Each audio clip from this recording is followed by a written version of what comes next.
آج ہم بات کر رہے ہیں پاکستان کے ایک حالیہ آپریشن بنیان مرسوس اور خاص طور پر اس میں استعمال ہوئے ایک میسائل سسٹم فتح ون۔ یہ نام بنیان مرسوس یہ قرآن سے لیا گیا ہے نا؟ جی بالکل، اس کا مطلب ہے سیسا پلائی ہوئی دیوار، یعنی ایک بہت مضبوط ناقابل تسخیر قسم کی ساخت۔ سیسا پلائی دیوار مضبوط، اچھا۔ اور آئی ایس پی آر نے جو کہا ہے وہ یہ کہ یہ آپریشن بھارت کی طرف سے کچھ فضائی حملوں کی کوششوں کے جواب میں تھا؟ جی، بیان تو یہی کہتا ہے کہ مبینہ کوششوں کے جواب میں یہ آپریشن کیا گیا اور اس کا آغاز وہ فتح ون میسائل سے ہوا۔ ٹھیک ہے، تو آئیے پھر اسی پر بات کرتے ہیں۔ یہ فتح ون کیا ہے، ذرا تفصیل سے بتائیں۔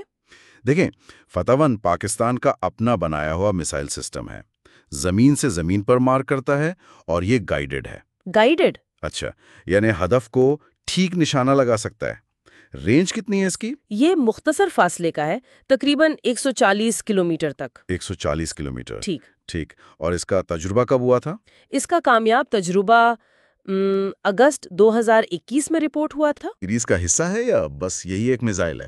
نہیں، یہ فتح سیریز کا حصہ ہے، اس میں ایک فتح 2 بھی ہے۔ او، فتح 2 بھی ہے؟ جی، اور اس کی رینج کافی زیادہ بتائی جاتی ہے، ذرائع کے مطابق کوئی 400 کلومیٹر تک، وہ بھی گائیڈڈ ہے۔ 400 کلومیٹر، وہ تو کافی زیادہ ہے۔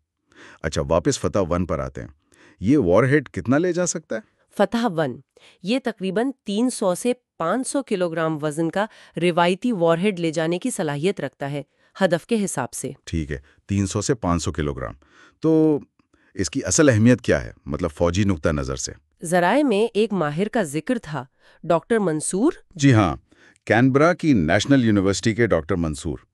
ان کا تجزیہ اہم ہے۔ وہ کہتے ہیں کہ یہ فتح سیریز پاکستان کے لیے ایک بہت جدید اور مؤثر میزائل سسٹم ہے۔ جدید کس لحاظ سے؟ ان کے مطابق یہ فضائیہ کے ساتھ مل کر کام کرنے کے لیے ڈیزائن کیا گیا ہے۔ اچھا، یعنی مشترکہ آپریشنز کے لیے؟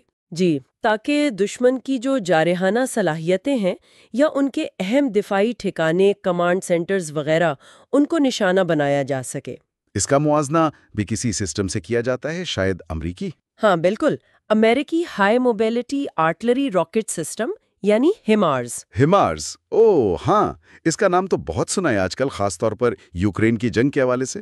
بالکل، وہ اپنی غیر معمولی درستگی اور میدان جنگ میں فوری اثر ڈالنے کی وجہ سے بہت نمایاں ہوا ہے۔ تو فتح ون کا موازنہ ہیمارز سے کرنا یہ تو بڑی بات ہے، مطلب یہ بھی اتنا ہی دقیق ہو سکتا ہے؟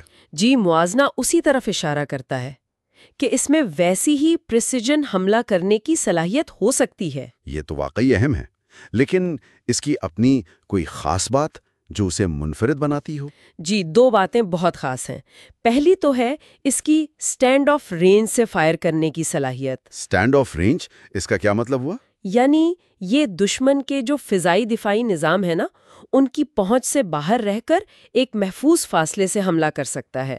اچھا، یعنی خود خطرے میں آئے بغیر۔ ٹھیک ہے، اور دوسری خاص بات؟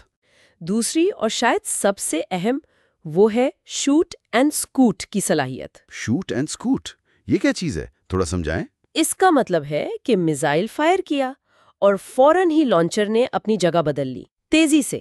اچھا، جگہ بدل لی فوراً؟ جی، اس کا فائدہ یہ ہوتا ہے کہ اگر دشمن جوابی کارروائی کرنا چاہے تو اسے پتہ نہیں چلتا کہ میزائل آیا کہاں سے تھا، لانچر اب کہاں ہے۔ تو اس کو نشانہ بنانا بہت مشکل ہو جاتا ہوگا؟ انتہائی مشکل۔ اس سے یہ سسٹم نہ صرف مؤثر رہتا ہے بلکہ میدان جنگ میں اس کی اپنی بقا وہ بھی یقینی ہو جاتی ہے۔ واہ، یعنی نہ صرف ہدف کو ٹھیک نشانہ لگانا بلکہ حملے کے بعد خود بھی محفوظ رہنا۔ یہ شوٹ اینڈ سکوٹ تو واقعی گیم چینجر لگتا ہے۔ بالکل، یہی چیز اسے جدید جنگی حکمت عملیوں کے لیے بہت کارآمد بناتی ہے۔ تو کیا ہم یہ کہہ سکتے ہیں کہ یہی صلاحیت اسے بنیان مرسوس جیسے آپریشن کے لیے خاص طور پر موزوں بناتی ہے، مطلب فوری حملہ اور پھر غائب؟ جی بالکل ممکن ہے۔ یہ صلاحیت یعنی فوری اور مؤثر حملہ کر کے دشمن کی جوابی کارروائی کی زد میں آنے سے پہلے محفوظ ہو جانا، یہ ایسے آپریشنز کے لیے بہت اہم ہو سکتی ہے۔ تو خلاصہ یہ ہوا کہ فتح ون یہ صرف ایک میزائل نہیں بلکہ ایک پورا سسٹم ہے، جدید، پاکستان میں بنا ہوا، گائیڈڈ، درست نشانہ لگانے والا اور اپنی شوٹ اینڈ سکوٹ خوبی کی وجہ سے میدان جنگ میں خود بھی محفوظ رہنے والا۔ یقیناً آپ نے بالکل صحیح خلاصہ کیا، یہ ایک مکمل پیکج لگتا ہے۔ صحیح۔ اور آخر میں ایک سوال ضرور ذہن میں آتا ہے جس پر شاید مزید سوچ وچار کی ضرورت ہے۔ وہ کیا؟ وہ یہ کہ جب کوئی ملک خاص طور پر اس خطے میں اس طرح کی جدید ٹیکنالوجی وہ بھی مقامی طور پر تیار کرنے اور استعمال کرنے کے قابل ہو جاتا ہے تو اس کا علاقائی سطح پر جو طاقت کا توازن ہے اور جو مستقبل کی فوجی حکمت عملیاں ہیں ان پر کیا اثرات مرتب ہو سکتے ہیں؟ یہ ایک اہم سوال ہے۔